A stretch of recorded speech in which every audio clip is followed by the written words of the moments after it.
तो देखिए, यूपी में कानून व्यवस्था को लेकर सीएम योगी एक्शन मोड में हैं। उन्होंने त्योहार को लेकर के कुछ स्तरीय बैठक की है, जिसमें बकरीद, कांवड़ यात्रा, सावन मेले को लेकर के सुरक्षा कैसी हो, व्यवस्थाएं कैसी हो, इसकी समीक्षा की गई। इसके अलावा सीएम ने बैठक में अधिकारियों को शांतिपूर्वक तरीके से त्योहार संपन्न कराने के निर्देश दिए। बैठक में प्रदेश के सभी मंडलायुक्त थे, जिलाधिकारी थे, एडीजी और सीपी भी इस बैठक में पहुंचे थे।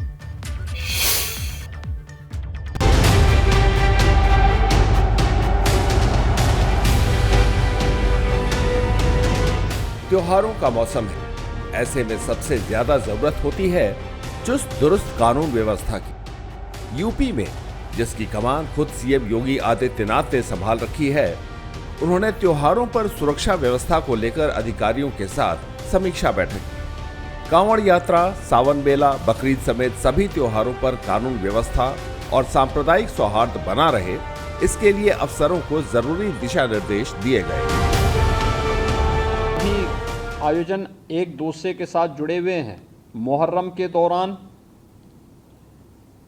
तृतीय सोमवार 1 अगस्त को पड़ेगा, चतुर्थ सोमवार 8 अगस्त को पड़ेगा।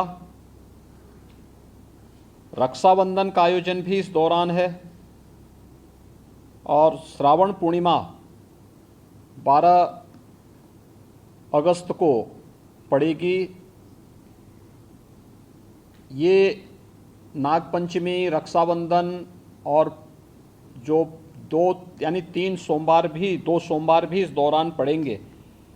इस दिशा से इसकी कार्य योजना बनाने के लिए जो हम लोगों ने धर्मगुरुओं के साथ संवाद बनाने की कार्रवाई को विभिन्न अवसरों पर अपनाया है, उसको हम पहले से ही तैयारी कर लें और बहुत सारे जनपदों ने इस पर अपना कार्य प्रारंभ भी किया है।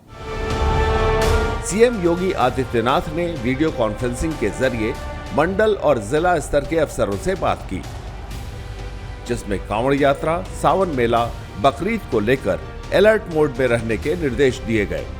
साथ ही त्योहार शांतिपूर्ण तरीके से संपन्न कराने का संकल्प लिया गया, क्योंकि 14 जुलाई से सावन का महीना शुरू हो रहा है।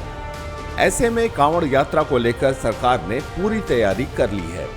यही नहीं, शिवरात्रि, नागपंचमी और रक्षाबंधन के त्योहार भी हैं। साथ ही बकरीद के बाद मुहर्रम का महीना भी शुरू हो जाएगा। ऐसे में हर पर्व शांति और सौहार्द के बीच संपन्न कराने का संकल्प लिया गया। सीएम योगी ने अराजक तत्वों पर जीरो टॉलरेंस की नीति से कार्रवाई करने के निर्देश भी दिए।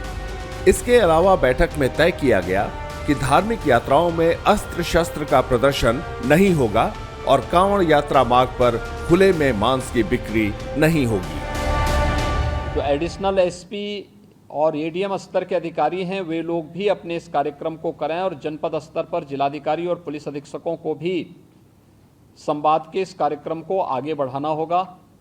यह सुनिश्चित करें, क्योंकि ये सारे कार्यक्रम पड़ेंगे और 15 अगस्त को स्वतंत्रता दिवस का कार्यक्रम भी होगा, क्योंकि अमृत महोत्सव है आज़ादी का, तो इस अवसर पर कुछ विशेष आयोजन होंगे। उन आयोजनों के साथ पूरा प्रदेश जुड़ेगा।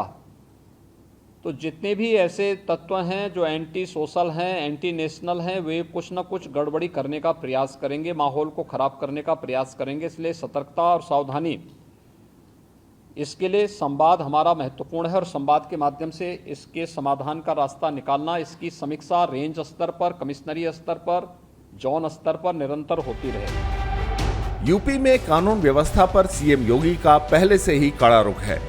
माफिया और अपराधियों के खिलाफ लगातार कार्रवाई भी हो रही है।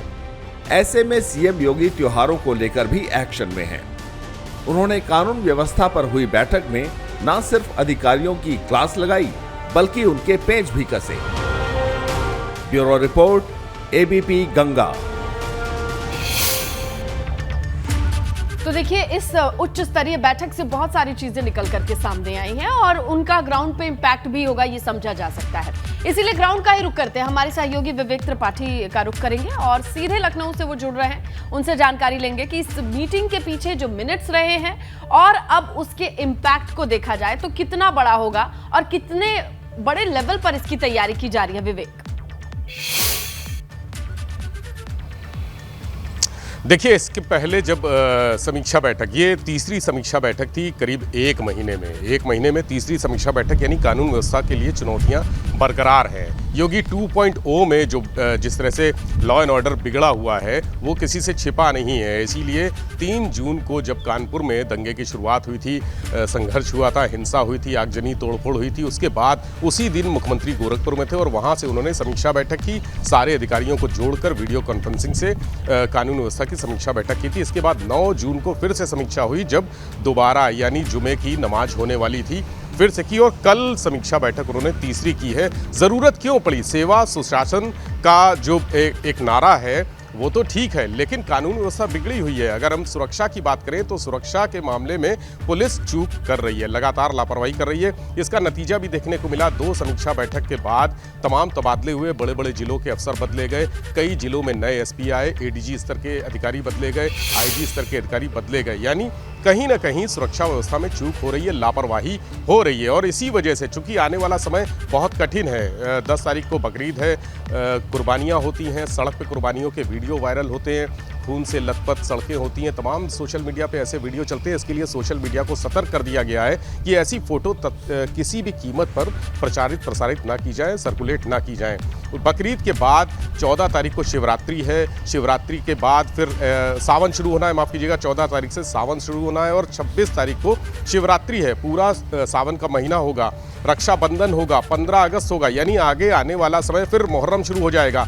लगातार हिंदू और मुस्लिम दोनों समुदाय के, दोनों धर्मों के बड़े बड़े कार्यक्रम, बड़े बड़े आयोजन, त्यौहार, तीज त्यौहार सब होने हैं। ऐसे में कानून व्यवस्था को छिन्न भिन्न करने के लिए, अराजकता फैलाने के लिए तमाम ताकतें भी सक्रिय हैं। उन ताकतों पर नज़र रखनी है। छोटी से छोटी घटना को उन्होंने कहा है कि उस पर नज़र रखें, तत्काल कार्रवाई करें। और कांवड़ यात्रा, सबसे महत्वपूर्ण बात यह है कि कांवड़ यात्रा को लेकर पिछली बार नहीं हो पाई थी क्योंकि कोविड के प्रोटोकॉल के चलते। अब की बार कांवड़ यात्रा होगी तो किस स्वरूप में होगी, कैसे होगी? कांवड़ यात्रा में सबसे ज्यादा अराजकता होती है क्योंकि जो कांवड़िए हैं वो सड़क पर घूमते हैं और बड़े झुंड में चलते हैं, और बड़े समूह में विपक्ष का चलते ये हैं। सवाल रहा उस दौरान है कि छोटी से अगर छोटी नमाज कोई भी सड़क पर घटना- नहीं होती है तो कांवड़ यात्रा तो सड़क पर ही होती है, और ऐसे में अगर वहां पर कानून व्यवस्था चुस्त दुरुस्त ना हो और वहां से कुछ ऐसी खबर आए तो इसके लिए रिस्पॉन्सिबल कौन होगा? ये तमाम चीजें। बहुत शुक्रिया विवेक तमाम जानकारी के लिए। और चलिए आगे बढ़ेंगे। वहीं योगी सरकार अपने दूसरे कार्यकाल के 100 दिन पूरे होने पर रिपोर्ट कार्ड दे रही है और अब खुद मंत्री अपने विभागों के कामों को जनता के सामने रख रहे हैं। और देखिए, इसी सिलसिले में आज डिप्टी सीएम ब्रजेश पाठक चिकित्सा, स्वास्थ्य एवं परिवार कल्याण विभाग की उपलब्धियों को बताएंगे। इसके अलावा महिला कल्याण, बाल विकास एवं पुष्टाहार विभाग के बारे में भी बेबी रानी मौर्य जानकारी देंगी। और कारागार एवं होमगार्ड विभाग का लेखा जोखा मंत्री धर्मवीर प्रजापति बताएंगे। आपको यह भी बता दें कि सीएम योगी ने सरकार के 100 दिन पूरे होने पर प्रेस कॉन्फ्रेंस में उपलब्धियों को गिनाया था, लेकिन अब विभागों की बारी है और आज कई विभागों के मंत्री रिपोर्ट कार्ड जनता के सामने रखेंगे।